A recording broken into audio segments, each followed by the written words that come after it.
Ya ayuhan nasu taqu rabbakum alladhi khalaqakum min nafsin wahidah wa khalaqa minha zawjaha wa batha minhuma rijalan katsiran wa nisaa'a wattaqullaha alladhi tasaaluna bihi wal arham innallaha kana 'alaikum raqiba.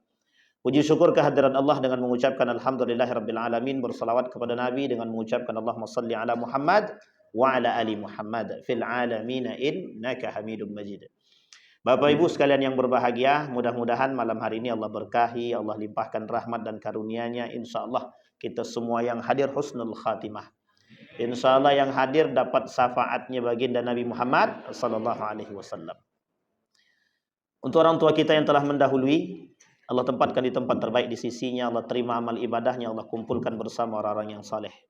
Untuk orang tua kita yang masih hidup, Allah sehatkan, Allah kuatkan husnul khatimah, istiqamah dalam kebaikan dan ketaatan. Amin ya rabbal alamin. Baik Bapak Ibu sekalian yang berbahagia, bagaimana kabarnya? Sehat semua? Baik. Ada yang masih ingat ini kali keberapa memperingati Maulid Nabi? Sudah yang keberapa Pak Haji? Sudah banyak ya Pak ya? Ada 100 lebih? Setiap tahun berarti belum sampai lah. Masuk 100. Kalau dari nenek moyang mungkin lah ya. Berarti kalau umur Pak Haji, dah berapa Pak Haji umur Pak Haji? 55 berarti sudah 55 kali mungkin mengikuti Maulid Nabi. Itu kalau sudah setahun ya. Baik. Kita ambil 40 tahun. Dari sekian banyak 40 tahun, setiap tahun kita memperingati Maulid Nabi di masjid-masjid yang berbeda-beda. Pertanyaannya adalah, mengapa korupsi makin banyak? Kenapa Bu? Baik. Yang kedua, mengapa yang mencaci maki masih banyak? Salah arah. Kenapa masih banyak yang menggibah? Mengapa masih banyak yang tidak amanah? Silahkan, tidak apa-apa. Kita sama-sama jawab. Iman tak ada. Padahal kemarin kita kurikulumnya revolusi mental. Masih ingat ya? Revolusi mental? Apa revolusi akhlak? Revolusi semuanya. Semuanya kita revolusi. Saya ingin sampaikan sama Bapak Ibu, satu dari tagline PKI itu revolusi mental. Jadi tagline-nya PKI itu revolusi mental. Tahu arti revolusi mental tuh? Mengganti mental yang sehat jadi tak sehat. Itu namanya revolusi mental. Kita Nabi innama bu'itsu liutammima makarimal akhlak. Nabi bukan diciptakan, dilahirkan untuk menyempurnakan akhlak. Kalimat ini kita garis bawahi. Nabi tidak menyempurnakan akhlak manusia, tapi Nabi memberikan contoh terbaik akhlak itu terhadap manusia. Kalau menyempurnakan akhlak, tidak ada akhlak kita yang tak sempurna. Semuanya sempurna. Tapi karena Nabi, itu orientasi Nabi, Nabi diciptakan di baiat menjadi Nabi, tujuannya bukan menyempurnakan, tapi memberikan contoh terbaik bagi kita semua.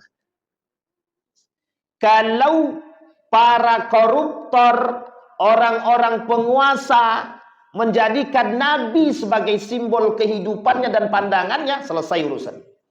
Tidak usah Nabi lah, tidak usah Nabi, terlalu tinggi. Umar bin Khattab, manusia paling tegas. Kriteria kepemimpinan dalam Islam itu tergambar dari 4 pemimpin khalifah atau khulafaur rasyidin. 4 tambah 1. 1 anak daripada Ali bin Abi Thalib Al-Hasan selama 7 bulan. Berarti ada 5 yang digambarkan. Tambah 1 lah khalifah yang terakhir yang dianggap baik, Umar bin Abdul Aziz. Oke, ada 6. Kita runut. Abu Bakrin Siddiq, sangat sufi. Tidak mau neko-neko. Apa Nabi buat, itu yang Nabi buat. Kalau tak dibuat Nabi tak mau. Sampai mengumpulkan Quran aja tidak mau dia. Ketika dikumpulkan ayat Al-Quran, ini tidak mau dia. Bid'ah gitu dia. Tidak mau. Abu Bakar tidak mau. Apa kata Abu Bakar? Yang tidak dilakukan oleh Nabi aku tak mau lakukan. Kata Umar bin Khattab, ini kalau tidak dilakukan, ini semua orang hilang nih. Tidak ada yang kenal Al-Quran gitu. Singkatnya begitu. 1 paling dekat replikanya Nabi Abu Bakar. Yang kedua, manusia paling tegas, Umar bin Al-Khattab. Kata Umar, kalau masalah pikiran, itu saya serahkan pada Ali. Tapi kalau masalah berantem, yuk saya siap. Itu Jabal Qubais yang di atas di Mekah. Ini Bapak Ibu kita doakan yang belum berangkat umroh semua, amin. Berangkat umroh dengan Cahaya Hati. Ini tidak promosi dah. Nauzubillah. Jadi Bapak Ibu, itu kita anggap potong aja tuh. Nggak usah diikutin juga nggak apa-apa. Atau dengan RWH boleh juga. Atau dengan manapun silahkanlah. Di Mekah itu di atas ada namanya Jabal Qubais. Samping Mekah tepat yang sekarang jadi tempat apartemen penginapan para tamu-tamu raja. Namanya Jabal Qubais. Kata Umar, hei orang-orang Quraisy yang paling kuat naik ke atas. Yuk jidal kita, yuk kita gelut. Itu bahasa kitanya begitu. Itu Umar.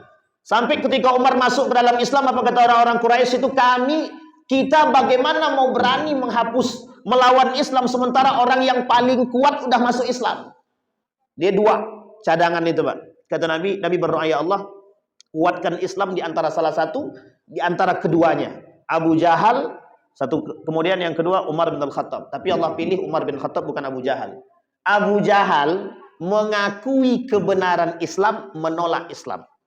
Jadi orang kafir Quraisy itu tidak masuk Islam, itu bukan karena mereka tidak mengakui kebenaran Islam, gengsi. Sekarang saya tanya Bapak Ibu, banyak tak manusia gengsi sekarang? Berarti beda tipis dengan kafir Quraisy itu. Tidak usah tersinggung. Kalau memang pelaku ya alhamdulillah tobat. Kalau tidak pelaku alhamdulillah. Kita masuk yang ketiga, Utsman bin Affan. Utsman itu orangnya paling dermawan, kaya. Yang kaya, yang dermawan, ya oke, kita ambil Utsman bin Affan. 12 tahun memimpin. 6 tahun sebelum akhir kepemimpinannya dibunuh. Di demo. Nah, semua kayak kemarin demo kan, Utsman juga di demo itu. Jadi demo itu pernah terjadi pada masa Utsman bin Affan, tapi dalam demonya Utsman meninggal Utsman bin Affan. Meninggal dia, ditusuk berkali-kali. 6 pembunuh Utsman, semua ke-6 membunuh menyebut nama Allah. Bismillahi Allahu Akbar. Aku serahkan jiwa ini untukmu wahai Allah. Coba membunuh Utsman pakai nama Bismillah dan Allahu Akbar. Ada enggak manusia sekarang menyakiti sesama muslim tapi pakai Bismillah?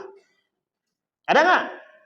Ada enggak manusia hari ini bersumpah atas nama Allah tapi berkhianat atas amanah? Beda tipis. Sama maknanya. Baik, yang keempat, Ali bin Abi Thalib, cerdas. Anna madinatal ilmi huwa aliyu babuha. Pintu, Pak, kunci ilmu itu ada di Ali bin Abi Thalib. Sampai Umar bilang, ketika Islam didebat oleh para pendeta-pendeta, yang dipanggil oleh para sahabat adalah Ali bin Abi Thalib. Kata Ali, aku diajarkan sekian banyak rahasia. Sebutkan, katanya. Sehingga pendeta yang mendebat itu masuk Islam semua. Kecerdasan Ali.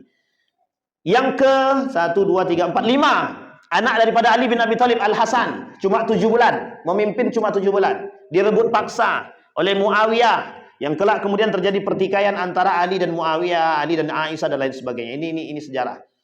Singkat cerita Bapak Ibu, Al-Hasan ini cuma 7 bulan. Orang yang paling dekat dengan Allah. Maksudnya artinya dia sangat-sangat sufi.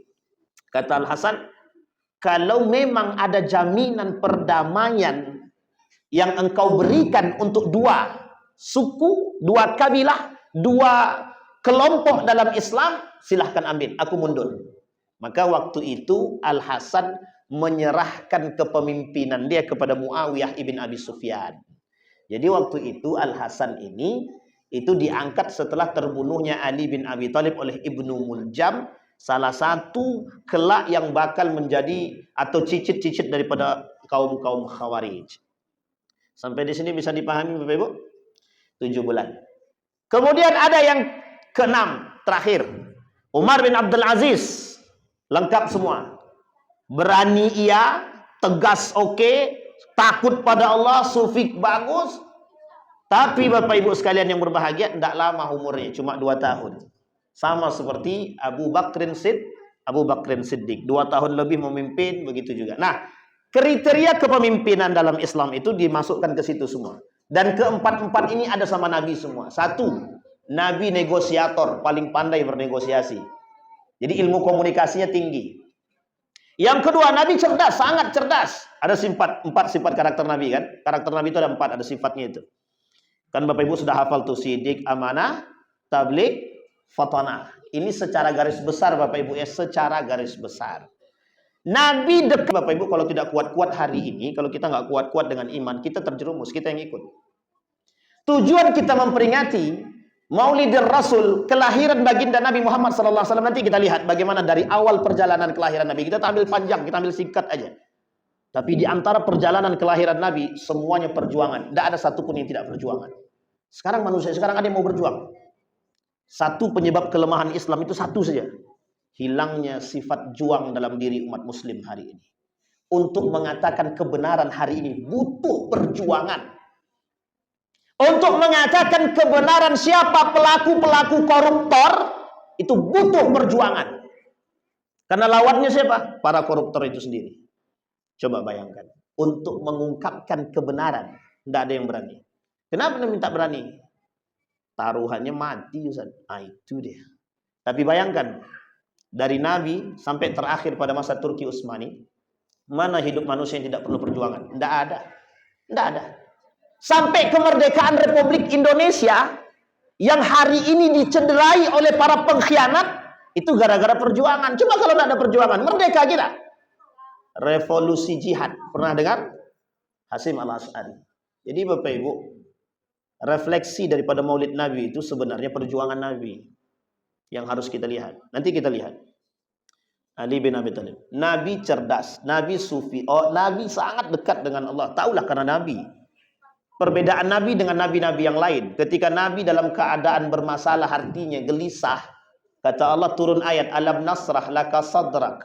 Satu.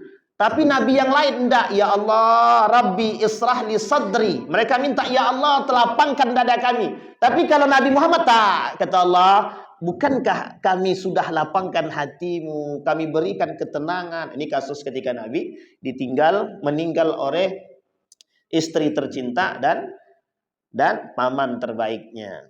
Ini kasus Nabi. Ini bukan kasus ya, tapi kesedihan Nabi. Nah, Bapak Ibu sekalian yang berbahagia, ada 4 karakter Nabi yang sebenarnya itu harus direfleksi oleh umat muslim hari ini. Satu, dia sangat takut dengan Allah. Yang kedua, dia sangat tegas, hitam-hitam, putih-putih. Nabi bilang begini dalam hadisnya. Kata Nabi, kelak di akhir zaman tuh mereka akan menghalalkan yang haram dan mengharamkan yang halal, kata Nabi. Itu tidak ada ketegasan di situ. Kalau itu suap-suap, kalau bukan suap bukan, gratifikasi haram-haram. Kalau memang haram-haramkan. Jangan yang haram dihalalkan, jangan dibuat abu-abu. Makanya manusia sekarang ini banyak tertipu. Yang menipu justru, mohon maaf, yang mengerti agama. Ini masalah kita sekarang. Aku bersumpah demi Allah, tapi mereka khianati setelah sumpah. Mengaku mengerti agama. Jadi yang merusak Islam itu sebenarnya bukan hanya dari luar, dari dalam umat muslim itu sendiri. Maka tak salah kalau Nabi kata Nabi, bada al-Islam gharib wa sayaudu kama bada al-gharib. Islam itu datang dengan keadaan aneh, hilang dalam keanehan bagi umat muslim itu sendiri. Fatuba lil ghuraba, selamat orang-orang yang aneh itu siapa? Kita-kita nih mudah-mudahan. Yang istiqamah dalam ketaatan seperti ini, mudah-mudahan kita termasuk orang yang aneh. Karena besok, Bu, ini kalau bahasa kami begini. Saya sudah lama bahasakan ini, normalisasi kecacatan. Tahu maksud saya normalisasi kecacatan? Jadi semua perilaku buruk hari ini itu dinormalisasi. Tahu arti dinormalisasi? Dimaklumkan. Semua perbuatan jahat hari ini dianggap maklum dan dimaklumkan. Makanya dinormalisasikan. Dulu orang zina takut. Perempuan keluar pakai celana sempit takut. Kalau sekarang itu udah biasa, Ustaz. Biasa inilah yang disebut dengan normalisasi. Sehingga dalam kacamata kebiasaan semua udah biasa udah. Mau mencuri biasa, narkoba biasa, ganja biasa, minum khamar biasa, memukul biasa, mencaci biasa, memaki, semua kejahatan dinormalisasi. Itu Nabi yang bilang, bukan saya, Pak. Kata Nabi, kelak semua perbuatan kemungkaran itu biasa di hadapan orang-orang manusia itu. Jadi mohon maaf nih, saya tak menyamakan, tapi jangan tersinggung. Jadi dalam Al-Quran itu, kata Nabi, kata Allah dalam Al-Quran, ada perumpamaan manusia itu seperti binatang. Allah umpamakan, ada 7. Kalau saya tak silap, saya sekitar 7 atau 5 atau 7 karakter binatang yang Allah sebutkan dalam Al-Quran. Dan itu karakter itu hari ini banyak dipakai manusia itu. Ada karakter pertama. Karakter pertama itu kita sebut sebagai monyet. Monyet itu karakternya, identiknya monyet itu rakus. Sekarang saya tanya Bapak Ibu, banyak tak manusia rakus sekarang? Tidak usah jawab, yang penting kita aman kan begitu. Yang penting kita nggak rakus gitu. Tapi rakus dalam arti apa? Baik kecil maupun besar, Pak, sama. Coba Ibu bayangkan pakai nalar logika, rakus itu. Masa laut mau dikapling? Laut dikapling kurang rakus apa? Ibu pernah lihat masjid dijual? Masjid dijual. Masjid yang sudah diwakafkan, itu surat wakafnya dirubah balik, diganti hak milik, dijualnya Pak. Nah, coba bayangkan, kurang rakus apa manusia begitu tuh? Banyak Pak kerakusan itu. Itu karakter dalam Al-Quran. Yang kedua ada namanya, mohon maaf, kalbun, anjing. Intahmilhu yalhas wa intatrukhu yalhas. Lidah anjing ini mau dikasih, tidak dikasih menjulur. Itu manusia sekarang penjilat. Karakteristik itu. Ini kalau udah bahasa ini bahaya nih, nggak enak juga kan gitu. Tapi memang begitu keadaannya, bagaimana itu? Kita setiap tahun kita refleksi Maulidir Rasul, kelahiran baginda Nabi Muhammad SAW. Kita lihat perjuangan Nabi. Ini biar Bapak Ibu tahu perjuangan Nabi untuk hidup. Nabi untuk hidup berjuang. Nabi untuk hidup berjuang. 2 bulan meninggal ayah. Oke, masih aman, ada kakeknya. 6 tahun meninggal ibunya, masih aman. Masih ada pamannya, Pak. Tapi lihat perjuangan Nabi. Di bayi lahir bawa ke pasar, satupun wanita tidak ada yang mau menyusui Nabi. Satupun perempuan tidak ada yang mau menyusui Nabi. Sekarang kita pakai tebak-tebakan. Siapa yang pertama kali menyusui Nabi? Ibu-ibu, jangan bapak-bapak. Nanti banyak bayang-bayang Pak. Ibu-ibu, siapa yang pertama sekali yang menyusui Nabi? Siapa? Siapa, Nek? Diangkat sedikit nih suatu. Siti Aminah. Oh enggak, siapa? Siti Aminah bukan? Oh bukan ya. Jadi ibunya enggak pernah nyusui ya. Baik. Rabi'ah? Salah itu. Rabi'ah itu. Sampai kapan Rabi'ah menyusui Nabi? Yang pertama yang menyusui Nabi pertama sekali ya jelas ibunya Siti Aminah. Tapi sebentar cuma tak keluar lagi asinya. Siapa orang yang kedua? Salah. Ini perlu kita sampaikan, kita luruskan dulu. Yang bengkok-bengkok ini kita luruskan. Salah. Tak usah keras-keras lagi. Salah. Yang pertama Suwaibah. Siapa Suwaibah tuh? Yang dapat jawab boleh pulang duluan. Siapa Suwaibah itu? Harus tahu. Harus tahu. Bapak Ibu, biar Bapak Ibu paham. Nabi kecil dibawa ke pasar, lahir dibawa ke pasar ketika Nabi menyusui kepada Aminah dan tidak ada lagi ASI daripada Aminah. Ada satu kebiasaan orang-orang waktu itu. Bayi-bayi baru lahir harus dibawa ke desa. Tak ada satupun perempuan yang mau menyusui Nabi. Sepanjang itu Nabi nangis terus. Dari selesai menyusu daripada Aminah, nangis sepanjang itu. Tak ada satupun yang menyusui. Tahu Bapak Ibu alasannya apa? Ini Ustaz ini tak pakai titik koma kalau ngomong nih gitu. Anak yatim. Yang kedua, miskin. Jadi karakter kemiskinan Nabi itu udah dipandang orang dari dulu. Mulia tuh bapak dia, kakek dia mulia. Kakek orang kaya. Pamannya kaya. Tapi mohon maaf. Nabi kecil tak ada satupun wanita yang mau menyusui. Jadi yang pertama yang menyusui Nabi adalah Siti Aminah, jelas itu ibu kandungnya kan. Yang kedua Suwaibah. Suwaibah ini ibu-ibu itu budak. Budak siapa? Abu Lahab. Rumahnya yang sekarang jadi tempat kamar mandi. Itu rumahnya. Yang kuburannya itu tempat berak burung. Jadi dihinakan oleh Allah di dunia dan di akhirat. Rumahnya tak jauh dari rumah Nabi itu, rumah kelahiran Nabi. Di samping rumah kelahiran Nabi ada tempat pemandian air Zam-Zam, bukan sumur Zam-Zam ya, tempat pemandian. Di sampingnya ada rumah Nabi, di samping rumah kelahiran Nabi, di samping rumah kelahiran Nabi belok ke kiri sedikit ada di atas tuh kamar mandi, itu tempat rumahnya Abu Lahab dulu yang dihinakan. Kuburannya itu di tempat pembuangan kotoran, termasuk burung-burung dan lain sebagainya. Itu sangat dihinakan, itu di dunia aja dihinakan, apalagi di akhirat gitu. Tabbat yada Abi Lahab. Tapi yakin enggak ibu-ibu? Abu Lahab, Abu Jahal, Abu Sufyan itu mengakui kebenaran Islam. Sangat mengakui. Tahu ibu-ibu kenapa alasan dia tak mau masuk Islam? Yang tahu alasan boleh pulang. Silakan. Mengapa? Gengsi. Bapak balik dulu tak ada Pak. Gengsi, Pak. Tahu apa alasan gengsinya bagaimana? Kata Abu Jahal, dari keturunan kami Maaf, dari keturunan Quraisy kabilahnya Muhammad ada nabi. Dari keturunan kami kok tidak ada nabi. Ya gengsi aku masuk Islam, kata dia. Padahal kata Abu Jahal, wallahi yang dikatakan Muhammad itu betul-betul benar, kata dia. Coba bayangkan, itu yang tukang ngintil 3 orang, Abu Sufyan dan kawannya sama Abu Jahal tiap malam sampai 10 hari berturut-turut. Kata Abu Jahal, kata Abu Sufyan, loh kok ente ngintil-ngintil ke sini? Ngintip-ngintip. Cukup kita aja yang tahu. Besok tidak ada lagi, cukup sekali ini. Besok malam buat lagi masing-masing sampai 10 malam, Pak. Cuma pengen tahu kebenaran. Ternyata apa yang mereka dengar sama seperti apa yang dirasakan oleh Umar bin Khattab. Hanya saja hidayah itu innaka lan tahdi man ahbabta walakinallaha yahdi may yasha. Ini hidayah, Pak, urusan hidayah. Nah, kapan waktu kita ceritalah. Kalau Allah pertemukan kembali. Sampai di sini paham ya, Ibu? Itu yang kedua. Sekarang yang ketiga. Siapa yang menyusui Nabi yang ketiga? Ini perjuangan nih, Pak. Siapa yang menyusui Nabi yang ketiga? Siapa, Bu? Halimatus Sa'diyah. Salah. Salah, Bu. Yang ketiga tuh Ummu Aiman. Ummu Aiman itu budak daripada Siti Aminah. Ketika Suwaibah malam dia menyusui, ini Siti Aminah sudah tidak ada ASI, malamnya disusui oleh Suwaibah. Besoknya Suwaibah harus berangkat bersama suami karena sudah tidak lagi menjadi budak dan sudah merdeka. Dan memang asinya pun sudah menipis, hanya tersisa untuk anaknya. Nangis Nabi malam itu.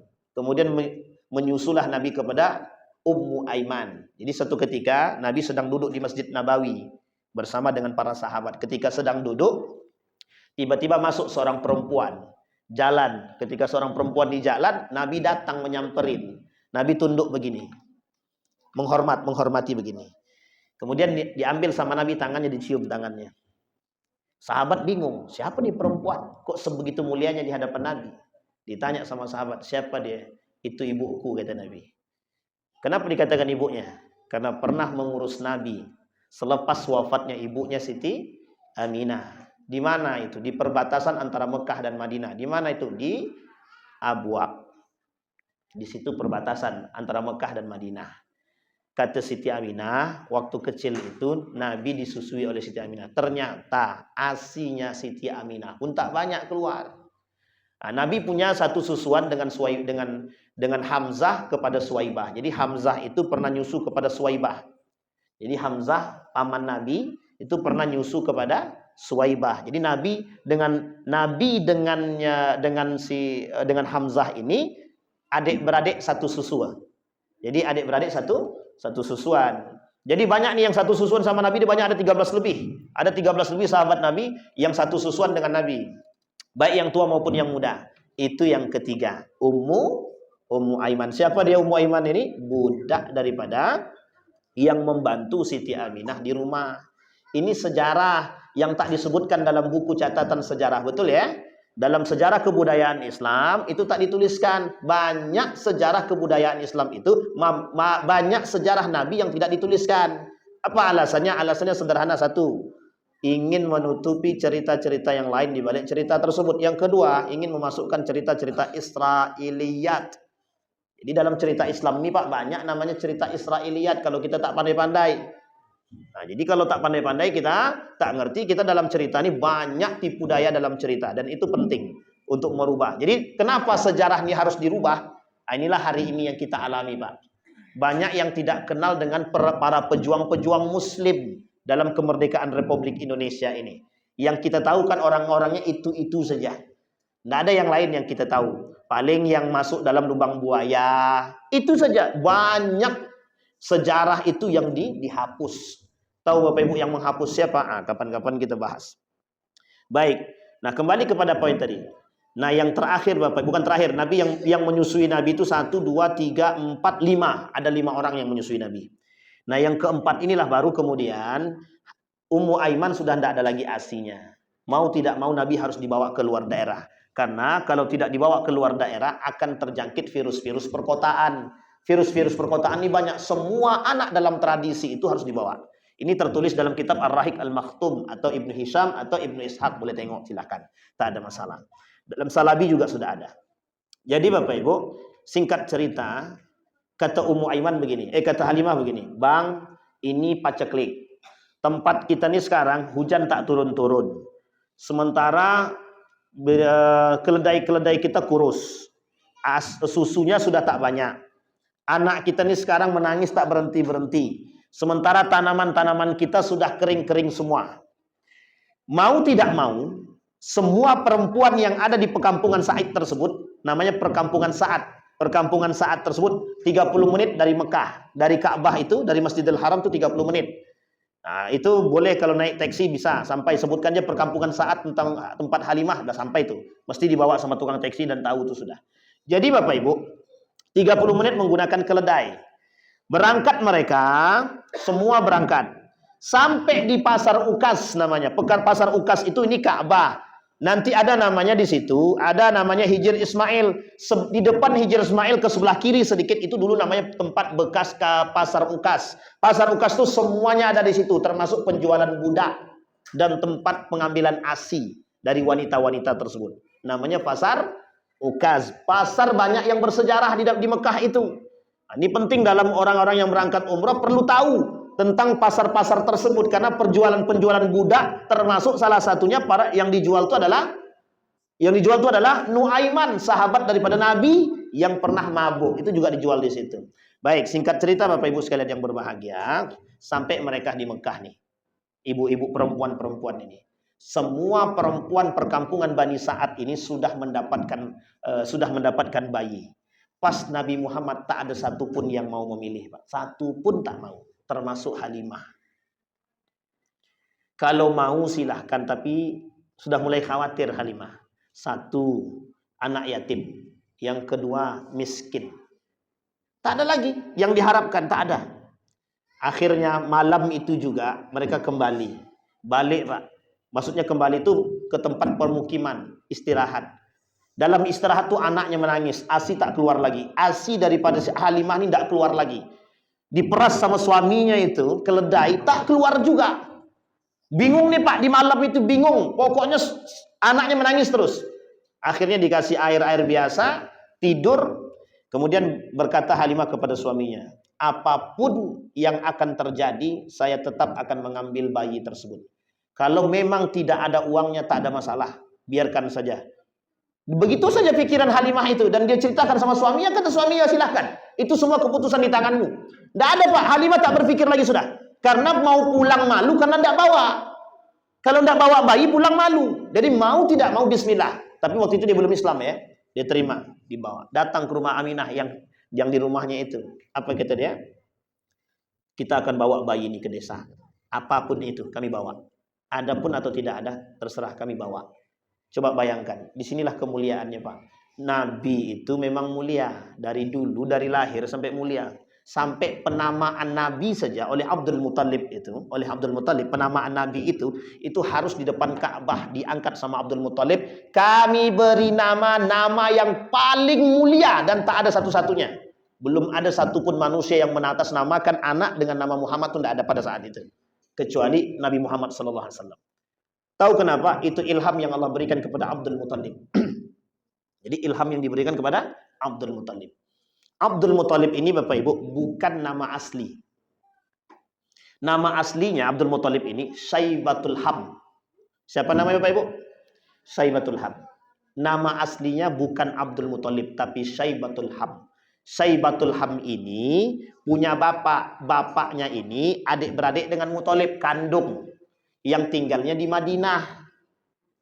Nah, jadi Muthalib itu adik-beradik kandung dengan bapaknya tadi. Nama bapaknya itu Syam. Jadi meninggal bapaknya, si Muthalib ini pergi ke Madinah, diambillah si Syaibatul Ham tadi. Syaibatul Ham ini dibawa. Nah, Syaibatul Ham ini dibawa sampai masuk ke Mekah itu dikatakan oleh para penduduk Mekah, ini toh budak yang dibawa oleh Muthalib dari Madinah. Nah, itu bahasanya, makanya budak dalam bahasa Arab abdun, budak. Muthalib namanya Muthalib, makanya namanya Abdul Muthalib, budaknya Muthalib. Tapi Syaibatul Ham tidak protes sama sekali.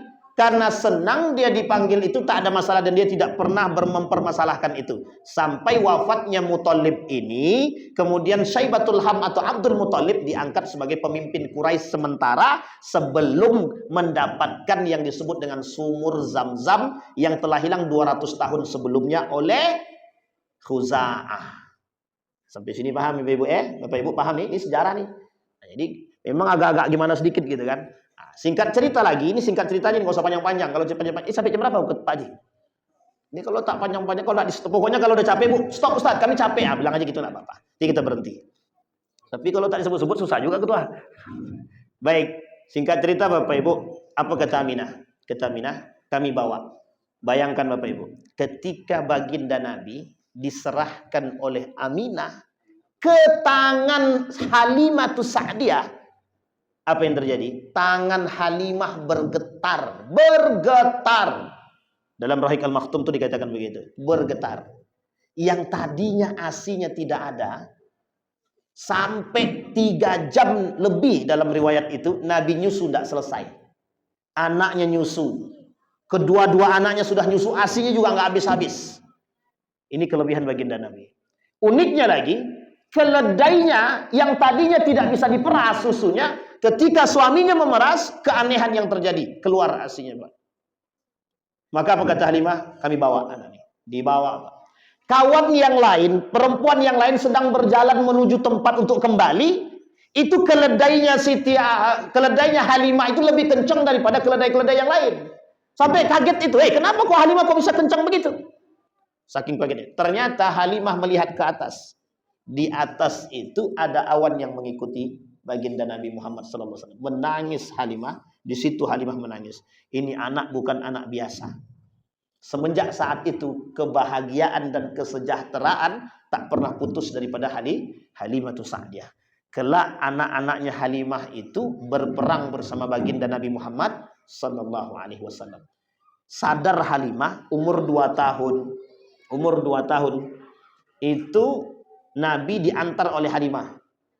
Tapi setelah diantar, kata Halimah, kata Aminah begini, masihkah engkau mau menyusui atau mengasuh Muhammad? Kata Aminah, tanpa ragu kami mau. Ini anak penuh berkah. Dibawa lagi. Umur 4 tahun barulah dibelah dada Nabi. Nah, sekarang pertanyaan buat Bapak Ibu semua. Berapa kali Nabi dibelah dadanya? Berapa Bu? 1.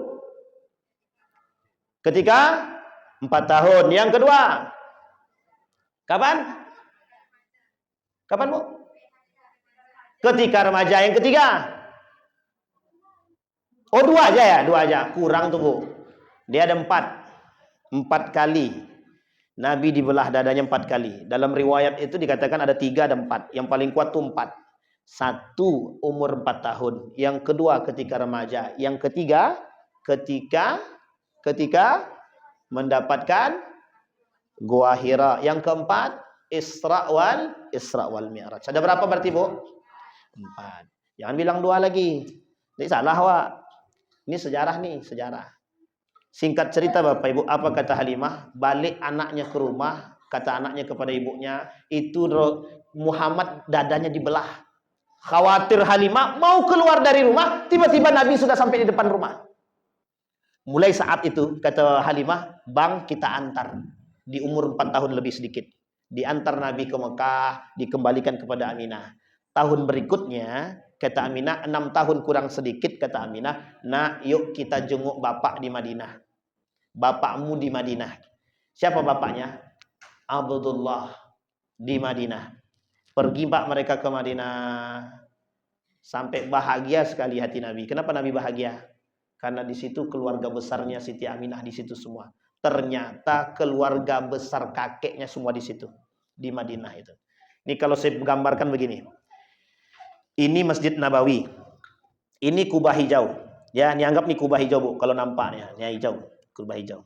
Di depan kubah hijau ini, di sini deretan, di deretan kubah hijau ini, di sini keluarganya, keluarga bapaknya, keluarga daripada kakeknya Nabi.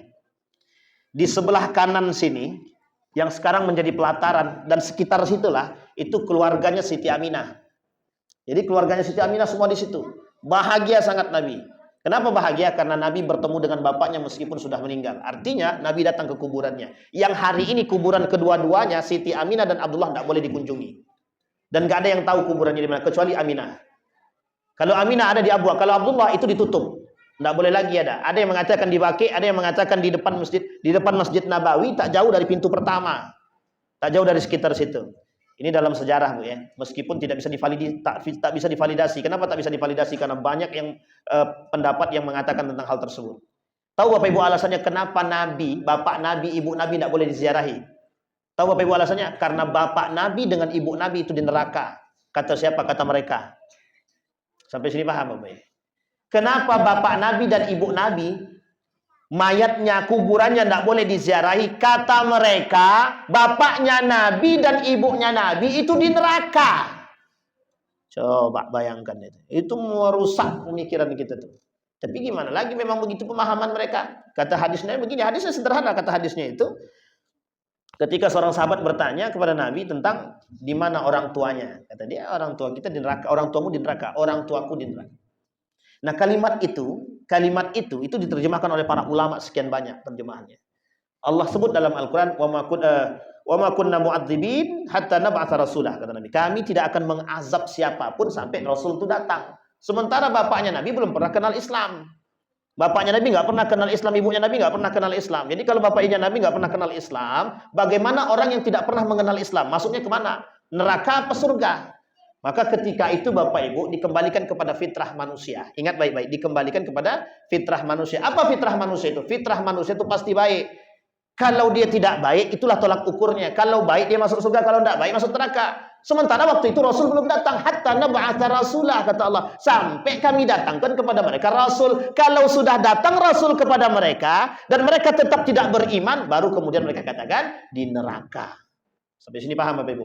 Tapi pemahaman mereka dari hadis tersebut mereka pahami secara letterlek, tekstual. Sehingga pemahaman tekstual ini itu merusak pemahaman. Kita ambil contoh. La'anallah zawaratul kubur. Perempuan-perempuan itu dilaknat oleh Allah kalau ziarah kubur. Sekarang saya tanya ibu-ibu ziarah kubur enggak? Dilaknat sama Allah ibu-ibu tuh.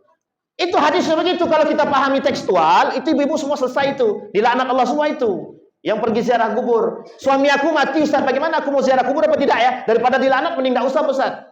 Tapi ternyata ada hadis lain sebagai pembanding dan itu ada sebab turunnya, asbabul wurudnya. Sampai sini paham Bapak Ibu? Maka Nabi, orang tua Nabi tidak boleh diziarahi. Yang menziarahi bukan tembak, ditangkap. Makanya kuburan bapak Nabi tidak pernah ada yang tahu secara spesifik. Detailnya tidak ada yang tahu. Tapi dalam gambaran, ada yang mengatakan di Baqi, ada yang mengatakan di depan, tak jauh dari Masjid Nabawi, di depan pintu pertama. Tak jauh dari dekat pintu pertama masuk Masjid Nabawi. Sampai sini paham Bapak Ibu ya? Pergi Nabi ke sana, bahagia hati Nabi. Singkat cerita Bapak Ibu sekalian yang berbahagia, Nabi kembali. Kata ibunya, yuk nak, kita masih ada urusan di Mekah, kita selesaikan urusan. Di tengah perjalanan di perbatasan Abwa tersebut meninggal Siti Aminah. Menangislah. Siapa yang pertama kali menangis? Bukan Nabi. Ummu Aiman yang bersama dengan Siti Aminah dan baginda Nabi Muhammad SAW. Semenjak saat itulah Ummu Aiman yang mengasuh Nabi sampai diserahkan kepada kakeknya, kepada pamannya, maaf. Semenjak itulah diserahkan. Tak lama kemudian meninggal pula kakeknya. Pokoknya Nabi ini, dalam masa Nabi ini semuanya banyak yang meninggal. Apa yang harus dirasakan oleh Nabi sekarang ketika itu? Tapi Bapak Ibu tahu kenapa Allah kemudian menjadikan Nabi yatim? Biar Nabi tahu bagaimana rasanya jadi yatim ketika Allah menurunkan hal tersebut. Nabi pernah merasakan. Sekarang apa perbuatan yang tidak pernah dirasakan oleh Nabi yang kemudian berkaitan tentang keadaan hari ini? Para ulama dicaci dan dimaki. Hari ini Nabi dah duluan. Apa yang tidak pernah dirasakan oleh Nabi? Tak pernah Pak, semua dirasakan oleh Nabi. Hanya satu yang dipegang oleh Nabi, kata Nabi, aku tinggalkan 2 perkara buat kalian. Tak akan pernah kalian sesat, Al-Quran dan hadis. Sunnahku, kata Nabi. Muncul golongan, aliran-aliran yang sesat, yang ingkar terhadap hadis Nabi, yang juga ingkar terhadap Al-Quran. Ini golongan-golongan seperti ini yang merusak hari ini. Yang kedua golongan ini kita ambil dalam gambaran yang skalanya cukup spesifik, namanya munafik. Apa namanya Bapak Ibu? Yang menjadi musuh Nabi pertama di Madinah ketika Nabi hijrah itu ada 3. Yahudi, Nasrani, munafik. Berapa jumlahnya? Itu munculnya di mana? Madinah. Nabi hijrah ke Madinah. Sekarang kita bayangan kita, orang di Madinah tuh baik semua. Betul baik. Tapi ingat, di Madinah lebih banyak musuh daripada di Mekah. Di Mekah musuhnya kafir Quraisy. Di Madinah musuhnya 3. Yahudi, Nasrani, munafik. Munafik itu siapa? Dari Muslim itu sendiri. Nah itu yang menjadi musuh kita hari ini, Pak. Yang menjadi musuh kita hari ini yang 3 ini. 3 ini. Sampai kiamat kita musuhnya 3 ini. Yahudi, Nasrani, munafik. Orang Yahudi, orang Nasrani, orang Yahudi memanfaatkan Nasrani dan kaum munafik untuk menghancurkan kita. Sekarang saya tanya Bapak Ibu, kok bisa di tengah badai Tufan Al-Aqsa, di tengah badai gejolak Al-Aqsa, ada orang-orang Muslim kok datang ke Israel? Itu munafik namanya. Tersinggung tak tersinggung biarkan aja lah. Itu munafik namanya. Di tengah kita sedang menjalankan Islam dengan cara yang baik, kok muncul orang yang kemudian mohon maaf menghalalkan yang haram? Munafik namanya. Sampai sini paham Bapak Ibu? Nah, poin penting kita malam hari ini Bapak Ibu, ini baru kita masuk poinnya. Dari tadi itu Bapak cerita aja. Sekarang poin pentingnya adalah ada hal yang harus kita pahami dalam menghadapi kekacauan dunia hari ini daripada baginda Nabi Muhammad SAW. Ini poin intinya Bapak Ibu. Yang pertama, kata Nabi dalam hadisnya, dalam menghadapi dunia yang kacau ini perlu 1, akhlak yang mulia. Nah, malam hari ini judul kita revolusi akhlak. Revolusi akhlak. Ustadz kok bahasanya revolusi? Biarkan. Kita sekarang ini dalam memperbaiki akhlak. Sekarang kita runut satu-satu Bapak Ibu. Mengapa kita harus berbicara tentang akhlak? Tahu Bapak Ibu kenapa kita berbicara tentang akhlak? Ini saya ambil contoh yang paling spesifik, yang paling hangat sekarang. Sebab lisan tak berakhlak, sebab lisan tak bertulang, apa yang terjadi sekarang? Penjarahan di mana-mana. Itu gara-gara lisan. Sekarang saya tanya Bapak Ibu, sakit hati enggak Bapak Ibu kalau ada yang mengatakan, ibu nih sudah miskin, mengemis pula lagi. Yang ngomong orang kaya, yang tak pernah punya perhatian kepada kita. Sakit hati enggak? Sakit hati. Kalau sakit hati apa yang Ibu buat? Bayangkan Bapak Ibu. Itu sebabnya apa? Dua-duanya tidak berakhlak itu. Tapi kami sakit hati, Ustaz. Iya, sakit hati itu juga memang bagian daripada penyakit. Masalahnya kuat tidak iman kita. Kalau kuat imannya dia tak terpancing. Tapi persoalannya adalah manusia yang dengan lisannya yang tak berakhlak itu, yang tak beradab itu yang menyebabkan kehancuran. Maka Bapak Ibu jangan salahkan. Salamatul insan fi hifdzil lisan. Keselamatan manusia itu tergantung pada lisan. Jangan Bapak Ibu bangga hidup di perumahan, merasa sudah aman.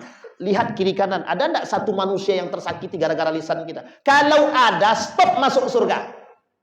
Terhalang kita masuk surga. Satu manusia yang tersakiti oleh lisan dan perbuatan dan perilaku kita, menghalang kita masuk surga.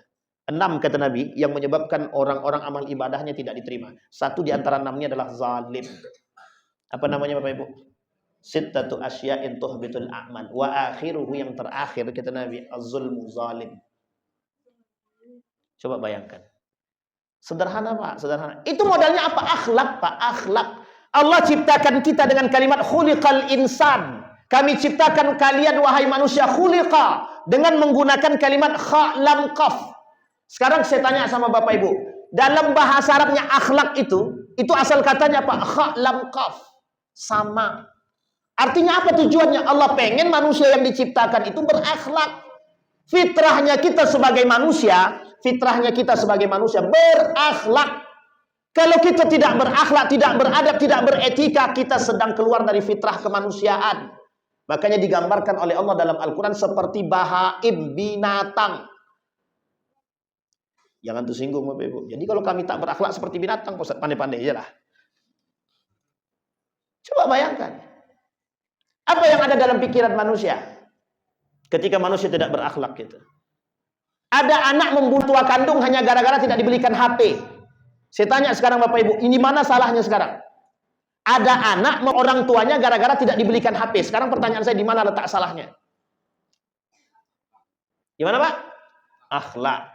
Sekarang kita lihat dulu. Yang salah siapa? Bapaknya kah? Mamanya kah?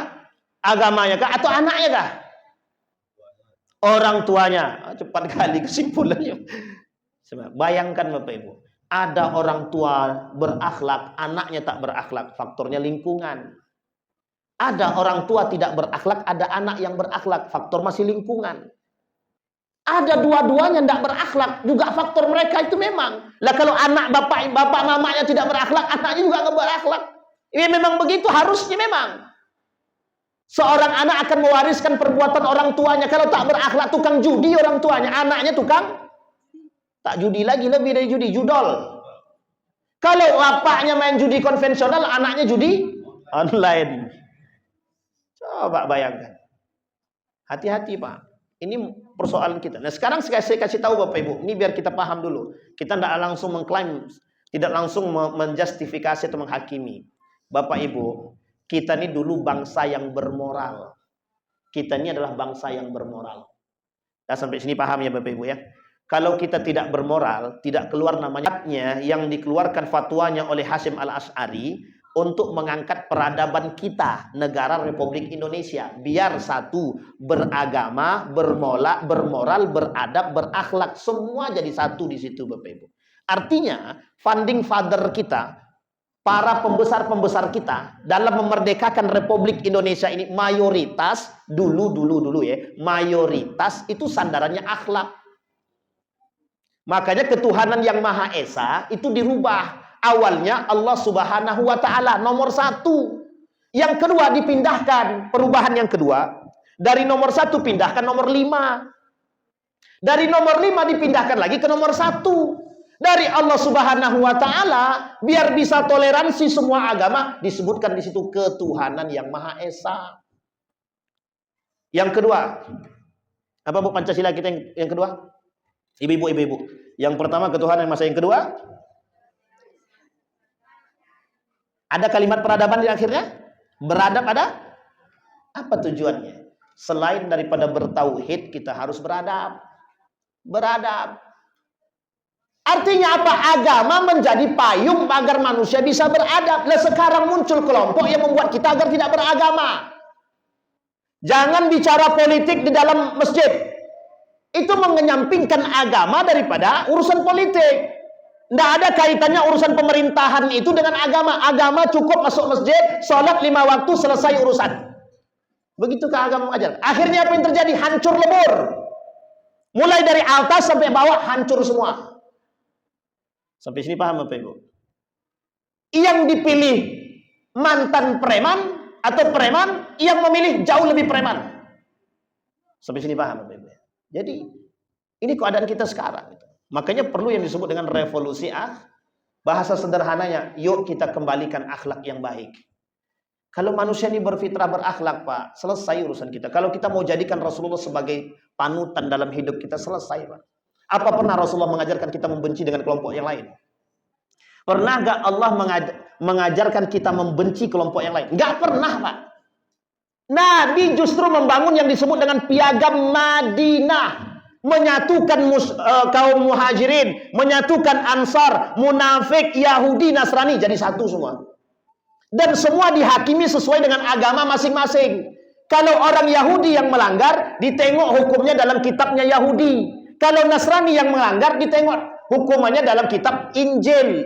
Kalau umat Muslim yang melanggar, ditengok dalam Al-Qur'an. Kurang apa toleransinya? Sangat toleransi. Islam jangan diajarkan bertoleransi. Salah itu kalau mengajarkan Islam bertoleransi itu. Masalahnya kita manusia ini mau tidak mempelajari itu gitu. Ini refleksi daripada Maulid Nabi itu begitu harusnya. Biar kita bermoral dan bermartabat. Apa pernah Nabi mengajarkan umat Muslim itu menjilat? Apa pernah Islam mengajarkan manusia menjilat? Tidak pernah. Pernahkah Islam mengajarkan manusia rakus? Tidak pernah. Lah kok sekarang banyak manusia yang rakus, menjilat dan lain sebagainya? Ada alasan? Ada. Kata Nabi, manusia di akhir zaman itu lebih banyak cinta terhadap dunia. Nah, dampak daripada cinta terhadap dunia tadi, menghalalkan yang haram dan mengharamkan yang haram. Sampai di sini bisa dipahami Bapak Ibu? Cukup? Aman? Cukup kata adik-adik kita. Kalau ada adik-adik ini udah bilang cukup, selesai kita Ustaz ya. Baik, itu revolusi akhlak. Jadi kita perlu mengembalikan akhlak. Nah, sekarang Bapak Ibu, sebelum kita tutup, bagaimana cara kita mengembalikan akhlak tersebut? Tidak bisa semena-mena, tidak bisa, Bu. Tidak bisa langsung kita katakan kita kembalikan kepada, tidak bisa. Kita butuh yang kedua. Apa yang kedua? Pendidikan. Nah, pendidikan ini kalau kita tidak pandai-pandai kita juga rusak. Nah, caranya adalah itu sejalan dengan apa yang dikatakan oleh A.A. Gim. Jadi apa yang dikatakan oleh A.A. Gim itu dari dulu sampai sekarang itu relevan, sangat relevan. Dimulai dari rumah sendiri. Dimulai dari rumah sendiri. Kalau kita bisa memberikan lingkungan yang baik dalam pendidikan yang baik kepada anak-anak kita, insya Allah generasi kita terjaga. Setidaknya mohon maaf Bapak Ibu. Berapa banyak jumlah orang tua yang hadir dalam masjid ini sekarang? Setiap orang di antara kita punya peran yang sama, memberikan pendidikan akhlak yang baik kepada anak-anak kita. Anak kita mencuri, kita yang menghakimi, kita yang menghukumi, Pak. Anak kita, jangan pula kita yang takut sama anak, Pak. Kita banyak yang takut sama anak sekarang nih. Mak nih, bapak nih, mak bapaknya disegah aja, Pak. Coba bayangkan. Itu kalau sempat begitu tuh, Pak. Dah lah tuh. Kalau zaman dulu, Pak, hilang tuh kepalanya tuh, Pak. Orang tua kami zaman dulu sempat begitu, mulut-mulut tuh hancur buatnya. Kalau sekarang kita pukul anak kita masuk penjara, Pak. Dimasukkan kita dalam penjara. Inilah nih orang tua yang durhaka, kata dia. Orang tua pula yang durhaka, kata dia. Padahal anak yang memaki-maki kita. Tapi mau kita salahkan anak belum tentu juga bisa seutuhnya, Pak. Karena anak biasanya mewarisi karakter bapak dan ibunya. Sampai di sini paham Bapak Ibu ya. Jadi apa artinya? Peran, Pak. Peran orang tua dan peran ibu dan bapak itu sangat penting dalam membentuk akhlak anak. Bapak Ibu, ini saya minta maaf. Yang punya kesibukan, pergi pagi, pulang pagi, pergi lagi, tidak pulang-pulang, tolong betul berikan waktu untuk anak. Saya serius nih Pak, berbicara serius nih. Berikan waktu untuk anak. Jangan sampai nanti anak tidak kenal dengan kita, kenalnya dengan pembantu, kenal dengan orang yang membantu kita, yang mengurusi anak. Ini kejadian nih Pak. Kejadian kawan saya punya anak, anaknya manggil kawan ini, apa kata dia? Om. Saking jarangnya bertemu dengan bapaknya, dipanggil sama anak tadi Om. Padahal itu bapak kandungnya. Sementara tetangga sebelah yang sering ngurus, dipanggilnya bapak. Iya kalau karakter tetangga itu baik. Kalau yang mohon maaf, kalau bejat ya. Jadi jangan salahkan. Sesibuk apapun Bapak Ibu, kasih waktu untuk anak. Sampai rumah buang HP itu. Main sama anak Pak, main. Mereka butuh figur Pak. Sama halnya kita hari ini butuh figur. Kita semua ini sama mindset kita Pak. Berharap punya figur yang sama seperti Nabi hari ini. Tapi kan tidak mungkin Pak. Tapi kita butuh figur itu. Butuh Pak, sangat butuh. Apalagi di tengah kekacauan sekarang nih, kita butuh figur pemimpin seperti para khulafaur rasyidin. Cuman kan kita harus serius juga gitu. Yang ketiga, bagaimana cara kita membentuk karakter tersebut, akhlak di rumah tadi. Nah, ini yang paling penting Pak, yang ketiga nih.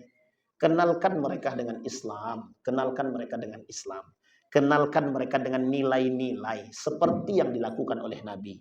Nah, kalau Bapak Ibu berbicara tentang refleksi baginda Nabi Muhammad SAW dalam kehidupannya, itu yang dilakukan Nabi.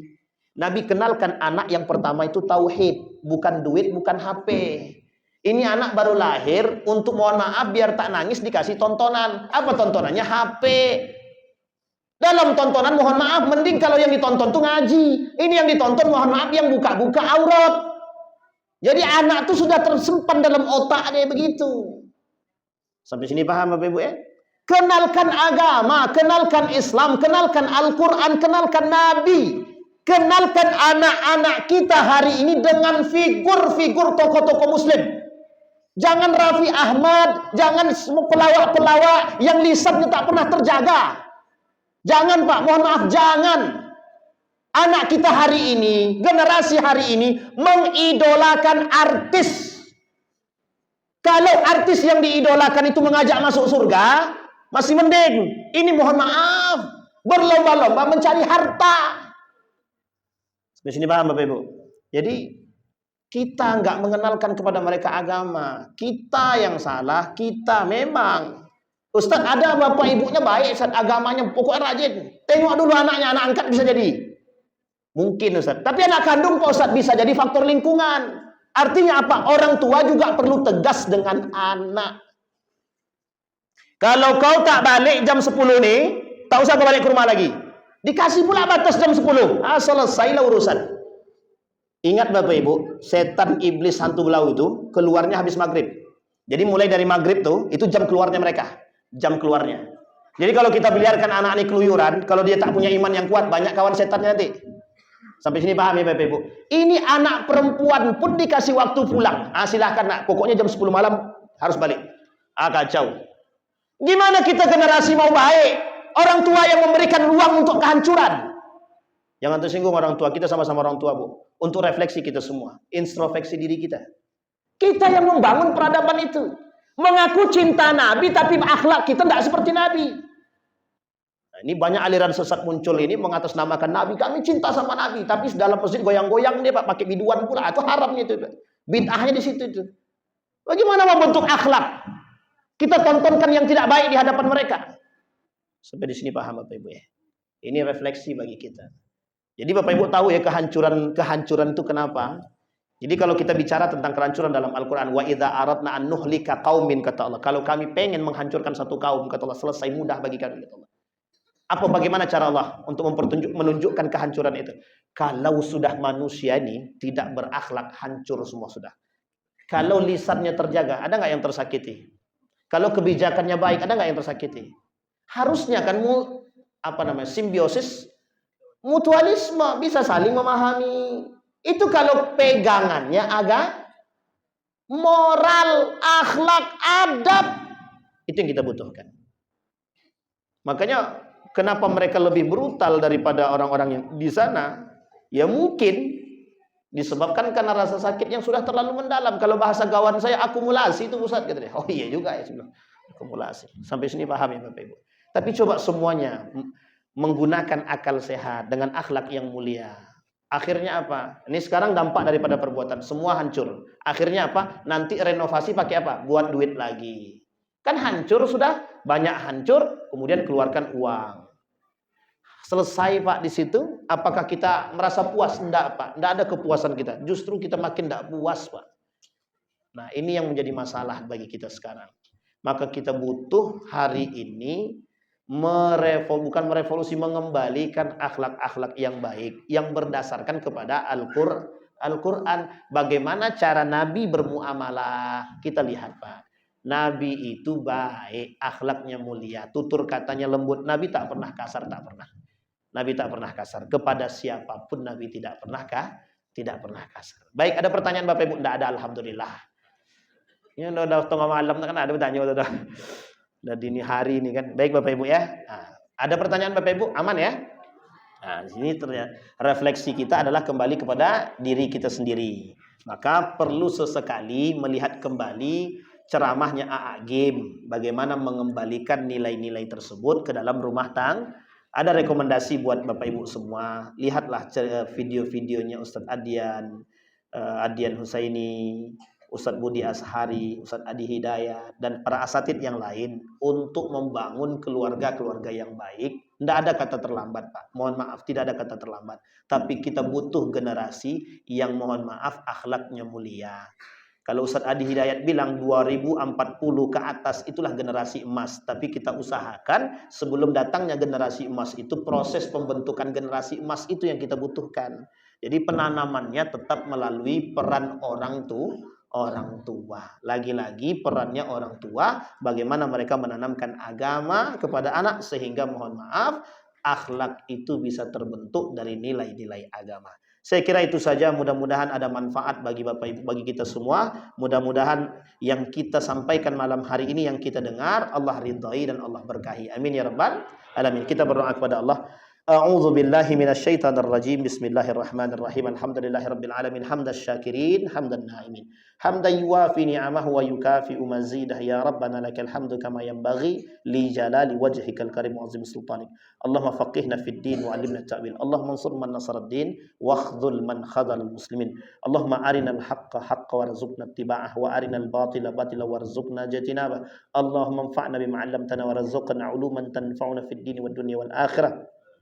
Allahumma jannibna min munkaratil akhlaq wa sayyiatil khuluq. Rabbana hab lana minas salihin, Rabbana hab lana min azwajina wa dhurriyyatina qurrata a'yun waj'alna lil muttaqina imama. Allahumma ansur ikhwanana al mujahidin fi Palestin wa fi Gaza wa fi kulli makan. Allahumma dammiril yahud, Allahumma ighfir lahum warhamhum wa'afihim wa'fu anhum wa akrim nuzulahum wa wasi' madkhalahum waj'alil jannata mathwahum. Allahumma sahhil umurana wa umural muslimina wal muslimat bi rahmatika ya dzal jalali wal ikram. Rabbana atina fid dunya hasanah wa fil akhirati hasanah wa qina adzabannar. Walhamdulillahirabbil alamin. Assalamualaikum warahmatullahi wabarakatuh.